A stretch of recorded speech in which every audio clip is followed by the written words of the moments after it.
the Bema Judgment Seat of Christ, Crowns, Rewards, and the Weight of Eternity. Greetings, fellow travelers and truth seekers on this journey of the Church of the Future and the Future of the Church. I'm Dr. Stephen A. Wylie, your guide through the winding paths of revelation and discovery with only the Holy Bible as our compass and source. Thus far, we've traced the contours of the millennial times, keeping our steps measured and our focus sharp. I've held back on certain mysteries, not out of secrecy, but to ensure our foundation remains firm. Yet now, as we stand at the threshold of something greater, the time has come to venture deeper.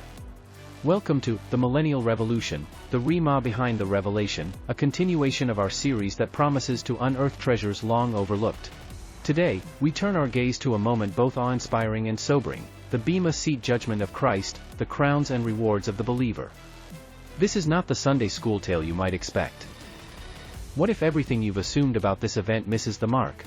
What if the rewards awaiting us, and the losses we might face, carry a weight we've yet to fathom? Stay with me, for the road ahead is rich with questions and they demand answers. We've already glimpsed the new heavens, the new earth, and the radiant New Jerusalem in our earlier series, The Apocalypse, What You Need to Know. Now, we pause to consider the crowns, symbols of honor, victory, and divine recognition, and the rewards tied to them. Are you ready to see beyond the surface? Let's begin. The Bema Seat, a reckoning of our deeds. Scripture beckons us to a striking reality, for we must all appear before the judgment seat of Christ, that each one may receive what is due for the things done in the body, whether good or bad. 2 Corinthians 5 verse 10. Echoed in Romans 14 verses 10 to 12, we're told, each of us shall give account of himself to God. Exactly, who is this referring to? The sinner, or the saint? Or could it be a declaration of the just and righteous nature of our holy God, and is referring to both the sinner and the saint, although in different applications and with very different end results? This is no judgment of salvation, your decision has already secured that, Ephesians 2 verses 8 to 9. Instead, it's an evaluation of our works, a moment where faithfulness, service, and obedience are laid bare. Imagine standing before Christ, the one who sees all. What will he see in the tapestry of your life? This judgment is personal, each one suggests that no one escapes the spotlight. But what does it mean to be judged not for eternal destiny, but for eternal reward? Could there be a purpose in your smallest acts that echoes into eternity? Will it be a private encounter, or a public unveiling? Is this judgment a quiet exchange between you and Christ, or does it unfold before a watching cosmos? Scripture offers hints of both. Romans 14 verse 12 speaks of personal accountability, while 1 Corinthians 4 verse 5 promises that he will bring to light the hidden things of darkness and reveal the counsels of the hearts. What will this be? A one-on-one reckoning where even your unspoken motives are now illuminated? Yet, there's another layer. Each one's work will become clear, declares 1 Corinthians 3 verse 13, as fire tests its worth. Revelation 22 verse 12 adds, "My reward is with me, to give to every one according to his work." Might others witness the outcome? In Matthew 25 verse 21, the Master's, "Well done, good and faithful servant," rings with a tone of public honor. What would it feel like to have your faithfulness declared, or your missed opportunities exposed, before the assembly of eternity? Does the thought comfort you, or unsettle you? But, there is another consideration worth mentioning. Only the deeds done for him will remain, and anything done in sin will have been covered and washed clean by the blood of the Lamb. And there will be no written or remembered record of those sins in your book of life or in the journals of heaven. Even so, are you ready to take that chance? Or is now a good time to make things right with him? The crowns, emblems of eternal honor. At the heart of this judgment lie the crowns, tangible tokens of divine approval. They are not mere ornaments but declarations of a life well lived. Consider these 5, each a story of its own.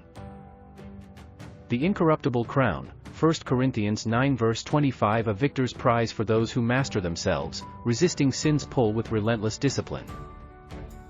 What battles are you fighting today that might one day crown you? The crown of righteousness, 2 Timothy 4 verse 8, bestowed on those who ache for Christ's return, their eyes fixed on eternity. Do you live with a longing for him, or has the world dimmed your hope? The crown of life, James 1 verse 12 and Revelation 2 verse 10, a martyr's reward for enduring trials, even unto death. What hardships are shaping you for this honor? The crown of glory, 1 Peter 5 verse 4, given to shepherds who guide God's flock with care. If you lead others, how will your stewardship be weighed? The crown of rejoicing, 1 Thessalonians 2 verse 19, the soul winner's joy, earned by drawing others to Christ. Who might stand with you because of your witness? These crowns gleam with public significance, visible signs of faithfulness. But beyond them lie other rewards: authority over cities, Luke 19 verse 17. A seat near Christ, Revelation 3 verse 21. A new name etched in eternity, Revelation 2 verse 17. What might it mean to wear such a crown, or to see it slip away when fire tests your works, 1 Corinthians 3 verses 13 to 15? The tension of reward and loss. Here's the sobering truth: not all works endure. If anyone's work endures, he will receive a reward. If it is burned, he will suffer loss, yet he himself will be saved, though as through fire, 1 Corinthians 3 verses 14 to 15. Salvation remains secure, but rewards hang in the balance. What will you have to present to Christ, gold and silver forged for his glory? Or wood and straw consumed by flame?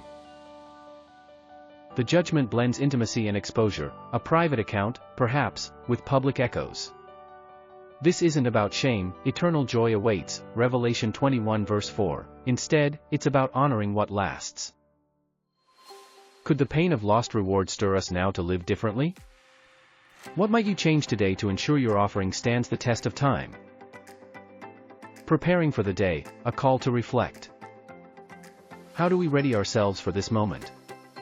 Scripture urges faithfulness in the small, Matthew 25 verse 21.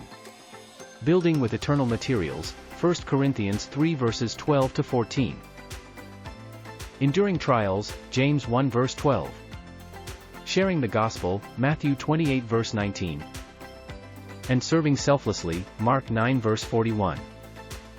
Every choice counts. Every sacrifice matters. Ask yourself, are you running a race worth winning? Does your life reflect a pursuit of fleeting applause or enduring glory? The crowns await those who press on, but they're not handed out lightly. What might Christ say to you when your turn comes? Final reflections, a journey worth continuing. The Bema Seat is not distant theology, it's a mirror to our souls and a beacon for our steps. It's not about fear, but about the thrill of hearing, "Well done." Picture that moment, when Christ, the righteous judge, places a crown upon your head. What will that honor feel like after a lifetime of striving? Or will you stand, saved yet singed by the flames, wishing you'd given more? This is but one chapter in our unfolding story. The Millennial Revolution beckons. Will you walk with us as we uncover more? If the crowns stir your spirit, if the questions linger in your mind, join us again. Together, let's chase the truths that shape eternity. What reward are you willing to pursue? Remember, this day of judgment is your day of rewards. And it will happen after the rapture but before the second coming of Christ. This is important to think about, because in this timeline, immediately after the rapture of the church we will be going to the marriage supper of the Lamb. Somewhere along this timeline, and it is not clear if the crowns and rewards will be handed out before or during the celebration. It is after the celebration that the glorified, and now crowned, saints will be returning with the Lord of hosts back to the earth to end the times of tribulation and to begin the millennial reign of Christ. Remember that crowns are recognition of faithfulness and service on the earth. And, when we return with Jesus, they will be signs of our authority in the kingdom as we rule and reign with Him. And who knows? These crowns and rewards may provide us access into special areas on not only the earth but in the New Jerusalem as well.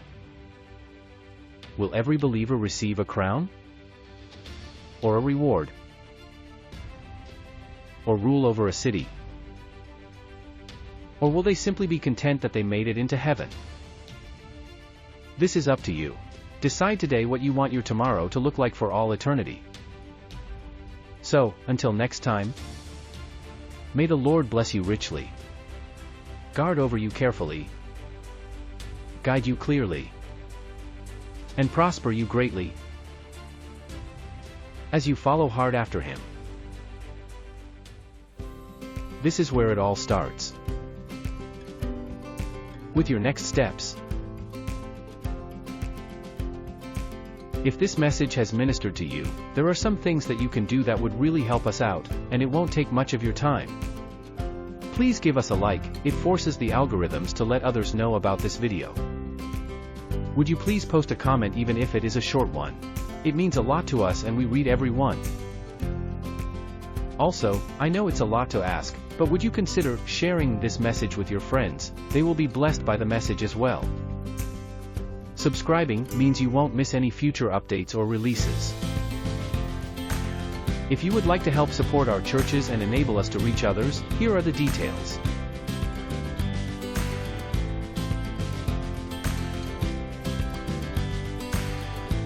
Scanning a QR code is not difficult, but every phone is a bit different and you will just need to figure out your system's way of doing it. Some countries outside of the United States use a different system to transfer funds. If you are familiar with this, you know how easy it is to use. Zelle is the fastest way to send money inside the United States, and it is free to both of us.